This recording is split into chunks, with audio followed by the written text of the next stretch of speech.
اور سیدنا اویس قرنی رضی اللہ تعالیٰ عنہ، کتنے نوجوان ایسے ہوں گے ان سے پوچھا جائے کہ بتاؤ اشرا مبشرہ صحابہ کے نام یاد ہے؟ بڑے معروف نام ہے اشرا مبشرہ،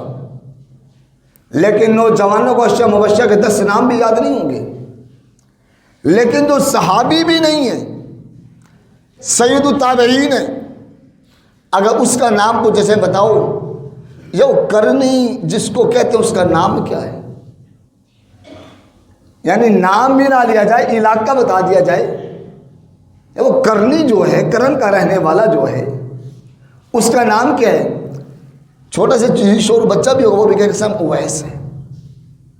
حضرت اویس سے کرنی ہے۔ صحابی سے زیادہ معروف ہونے کا سبب کیا بنا؟ امام بخاری نے ایک ہی سبب لکھا، والدہ کی خدمت۔ یہ مقام سیدنا اویس کرنی کو ملا کیوں کہ والدہ کی خدمت کی، والدہ کی تعظیم بجا لایا، اس کے لیے شب و روز اپنے مصروف رہا اس کی خدمت میں، تب یہ مقام مل گیا۔ تو اگر حضرت اویس کرنی رضی اللہ عنہ والدہ کی خدمت کر کے اتنا مقام حاصل کر سکتے ہیں، اور ہم خدمت چھوڑ کے کیا کر سکتے ہیں؟ وہ تو خدمت کر کے مقام پا رہے ہیں، ہم خدمت چھوڑ کے ہم کتنا نقصان کریں، کبھی اندازہ لگایا ہوتا ہے؟ برادران اسلام ہمارے اوپر لازم ہے، فقط ہم دین کا ایک رخ نہ اٹھایا کریں اور اپنے مطلب کے، بلکہ ضروری ہے کہ دیکھیں کہ اسلام کی تعلیمات ہیں کیا۔ اسلام کی تعلیمات ہیں کہ اللہ کے حکم کے بعد ہاں والدین کی صرف ایک وجہ سے نافرمانی ہو سکتی ہے، دوسرا کوئی عذر نہیں، اور وہ ایک وجہ یہ کہ اگر تمہیں فرائض و واجبات حلال و حرام کے معاملے میں منع کرے، یعنی فرض نماز ہے اور فرض سے منع کر دے، جماعت سے نماز کا پڑھنا واجب ہے کہ نہیں مسجد میں جانا ہی نہیں، بس اپنی پڑھ لیا کرو نماز، جماعت سے منع کرے، اسی طریقے سے پتہ کہ یہ رزق حرام کا سبب بن رہا ہے، وہ کہیں اسی کو لے یا اس کی تعلیم دے، یا اسی طریقے سے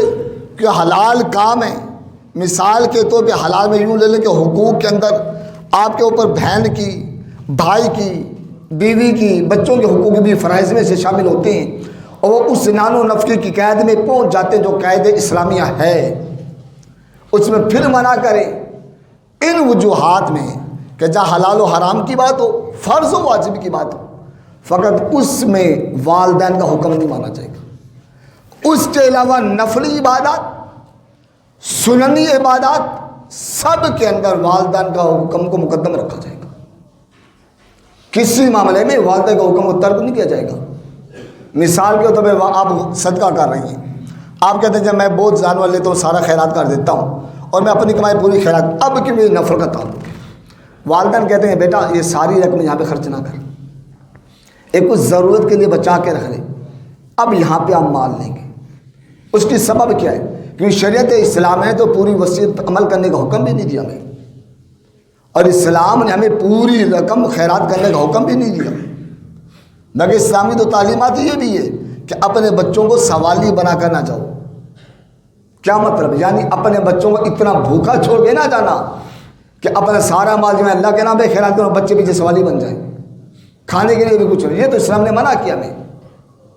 اس طرح سے خیرات کا حکم اسلام کا ہے ہی نہیں۔ اب اسلام کا حکم کیونکہ روکے نہیں کہا، والدین بھی تعلیم دے رہے، اب یہاں پر والدین کا حکم کو مقدم رکھا جائے گا اور ہم سارے مال کو خیرات نہیں کریں گے، یعنی کوئی بھی ایسا حکم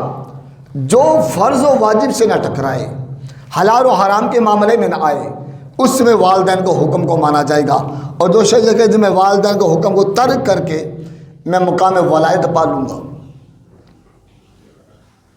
میں بہت بڑا مجتہد بن جاؤں گا، فقیہ بن جاؤں گا، یہ اس کی خام خیالی ہے۔ کسی صورت میں مقام ولایت اس کو نہیں مل سکتا، اس صورت میں جب تک وہ فرائض و واجبات کے علاوہ ہر معاملے میں والدین کے حکم کو مقدم نہ رکھے۔ سیدنا اویس کرنی رضی اللہ تعالیٰ عنہ مقام و مرتبہ پانے کا امام بخاری نے سبب یہی لکھا ہے کہ انہوں نے والدہ کی خدمت کی۔ میرے نبی صلی اللہ علیہ وسلم نے فرمایا حضرت اویس کرنی کا سبب یہ ہے کہ ان کی والدہ بوڑھی اور نبی نے ان کی خدمت کی بدولت اللہ نے حضرت اویس کو یہ مقام عطا فرما دیا۔ تو کوشش